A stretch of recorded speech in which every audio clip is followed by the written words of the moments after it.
The Book of Ruth, Chapter 1. In the days when the judges ruled in Israel, a severe famine came upon the land. So a man from Bethlehem in Judah left his home and went to live in the country of Moab, taking his wife and 2 sons with him. The man's name was Elimelech, and his wife was Naomi. Their 2 sons were Mahlon and Chilion. They were Ephrathites from Bethlehem in the land of Judah. And when they reached Moab, they settled there. Then Elimelech died, and Naomi was left with her 2 sons. The 2 sons married Moabite women. One married a woman named Orpah, and the other a woman named Ruth. But about 10 years later, both Mahlon and Chilion died. This left Naomi alone, without her 2 sons or her husband. Then Naomi heard in Moab that the Lord had blessed his people in Judah by giving them good crops again. So Naomi and her daughters-in-law got ready to leave Moab to return to her homeland. With her 2 daughters-in-law, she set out from the place where she had been living, and they took the road that would lead them back to Judah.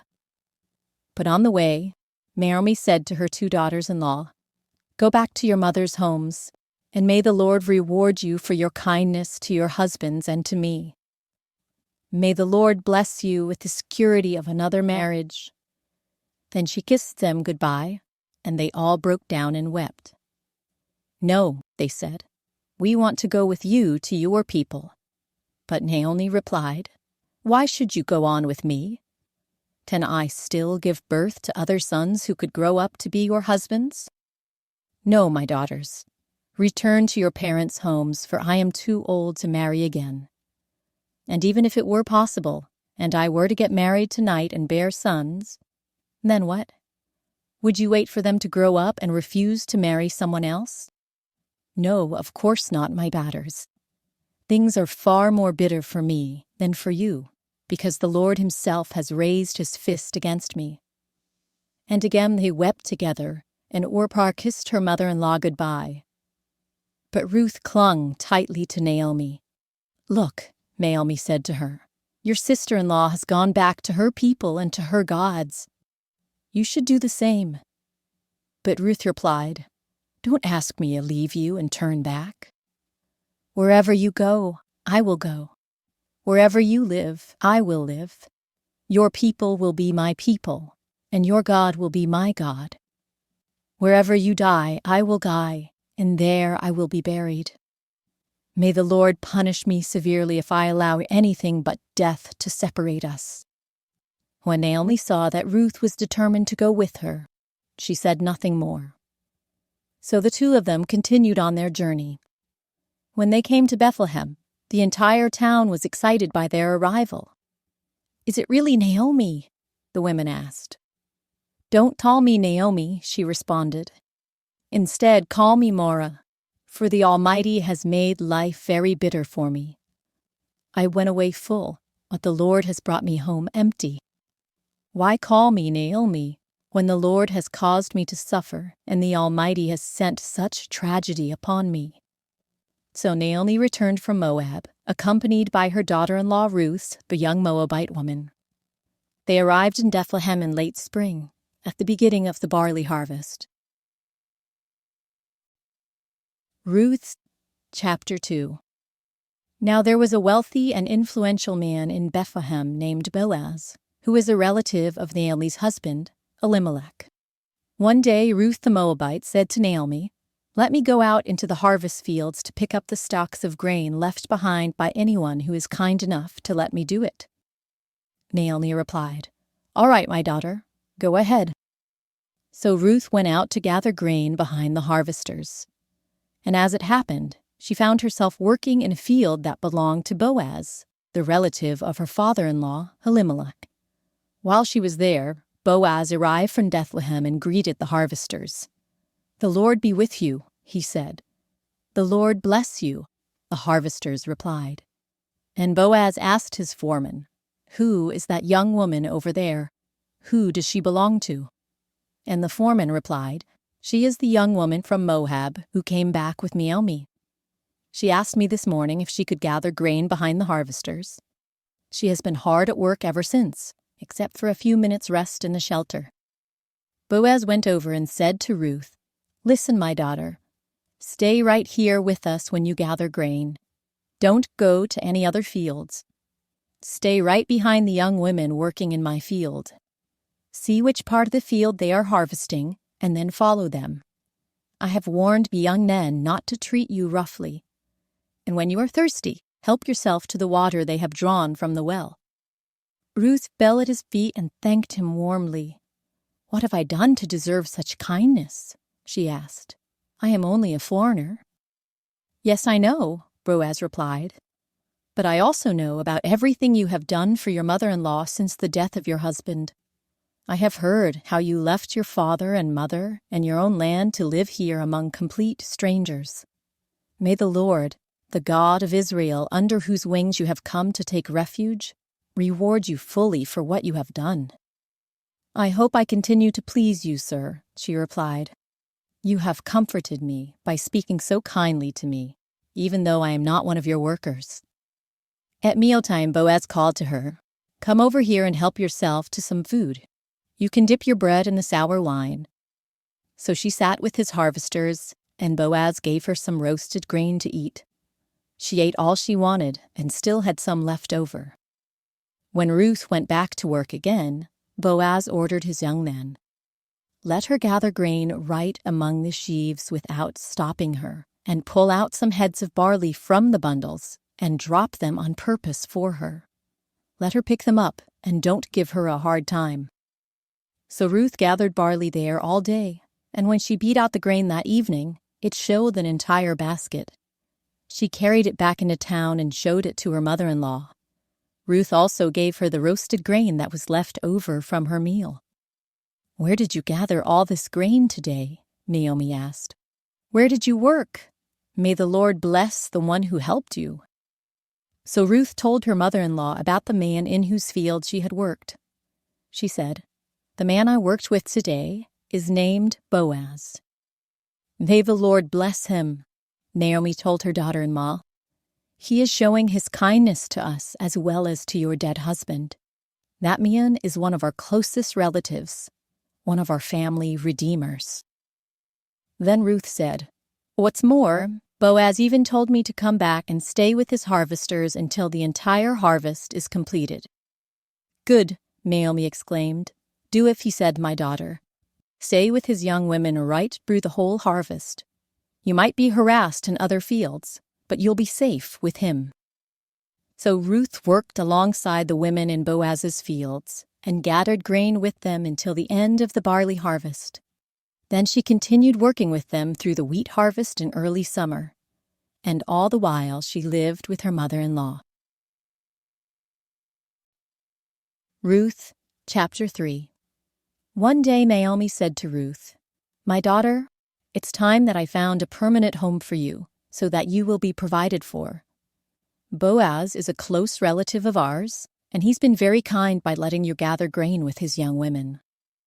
Tonight, he will be winnowing barley at the threshing floor. Now do as I tell you. Take a bath and put on perfume and dress in your nicest clothes. Then go to the threshing floor, but don't let Boaz see you until he has finished eating and drinking. Be sure to notice where he lies down, then go and uncover his feet and lie down there. He will tell you what to do." "I will do everything you say," Ruth replied. So she went down to the threshing floor that night and followed the instructions of her mother-in-law. After Boaz had finished eating and drinking and was in good spirits, he lay down at the far end of the pile of grain and went to sleep. Then Ruth came quietly, uncovered his feet, and lay down. Around midnight, Boaz suddenly woke up and turned over. He was surprised to find a woman lying at his feet. "Who are you?" he asked. "I am your servant, Ruth," she replied. "Spread the corner of your covering over me, for you are my family redeemer." "The Lord bless you, my daughter," Boaz exclaimed. "You are showing even more family loyalty now than you did before, for you have not gone after a younger man, whether rich or poor. Now don't worry about a thing, my daughter. I will do what is necessary, for everyone in town knows you are a virtuous woman. But while it's true that I am one of your family redeemers, there is another man who is more closely related to you than I am. Stay here tonight, and in the morning I will talk to him. If he is willing to redeem you, very well, let him marry you. But if he is not willing, and as surely as the Lord lives, I will redeem you myself.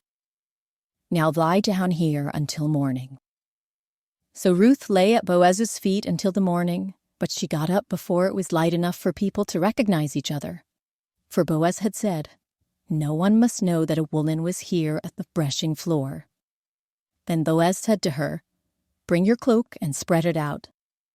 He measured 6 scoops of barley into the cloak and placed it on her back. Then he returned to the town. When Ruth went back to her mother-in-law, Naomi asked, "What happened, my daughter?" Ruth told Naomi everything Boaz had done for her, and she added, "He gave me these 6 scoops of barley and said, 'Don't go back to your mother-in-law empty-handed.'" Then Naomi said to her, "Just be patient, my daughter, until we hear what happens. The man won't rest until he has settled things today." Ruth chapter 4. Boaz went to the town gate and took a seat there. Just then the family redeemer he had mentioned came by, so Boaz called out to him, "Come over here and sit down, friend. I want to talk to you." So they sat down together. Then Boaz called 10 leaders from the town and asked them to sit as witnesses. And Boaz said to the family redeemer, "You know Naomi, who came back from Moab. She is selling the land that belonged to our relative Elimelech. I thought I should speak to you about it so that you can redeem it if you wish. If you want the land, then buy it dear in the presence of these witnesses. But if you don't want it, let me know right away, because I am next in line to redeem it after you." The man replied, "All right, I'll redeem it." Then Boaz told him, "Of course, your purchase of the land from Naomi also requires that you marry Ruth, the Moabite widow. That way she can have children who will carry on her husband's name and keep the land in the family." "Then I can't redeem it," a family redeemer replied, "because this might endanger my own estate. You redeem the land. I cannot do it." Now in those days it was the custom in Israel for anyone transferring a right of purchase to remove his sandal and hand it to the other party. This publicly validated the transaction. So the other family redeemer drew off his sandal as he said to Boaz, "You buy the land." Then Boaz said to the elders and to the crowd standing around, "You are witnesses that today I have bought from Naomi all the property of Elimelech, Chilion, and Mahlon. And with the land I have acquired Ruth, the Moabite widow of Mahlon, to be my wife. This way she can have a son to carry on the family name of her dead husband, and to inherit the family property here in his hometown. You are all witnesses today." Then the elders and all the people standing in the gate replied, "We are witnesses. May the Lord make this woman who is coming into your home like Rachel and Leah, from whom all the nation of Israel descended. May you prosper in Ephrathah and be famous in Bethlehem. And may the Lord give you descendants by this young woman who will be like those of our ancestor Perez, the son of Tamar and Judah." So Boaz took Ruth into his home, and she became his wife. When he slept with her, the Lord enabled her to become pregnant, and she gave birth to a son. Then the women of the town said to Naomi, "Praise the Lord who has now provided a redeemer for your family. May this child be famous in Israel. May he restore your youth and care for you in your old age. For he is the son of your daughter-in-law who loves you and has been better to you than 7 sons." Naomi took the baby and cuddled him to her breast, and she cared for him as if he were her own. The neighbor women said, "Now at last, Naomi has a son again." And they named him Obed. He became the father of Jesse and the grandfather of David. This is the genealogical record of their ancestor Perez. Perez was the father of Hezron. Hezron was the father of Ram. Ram was the father of Amminadab.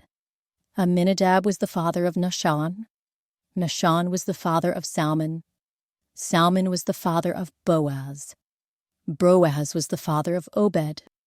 Obed was the father of Jesse. Jesse was the father of David. This reading is from the Holy Bible, New Living Translation, by permission of Tyndale House Publishers, Incorporated.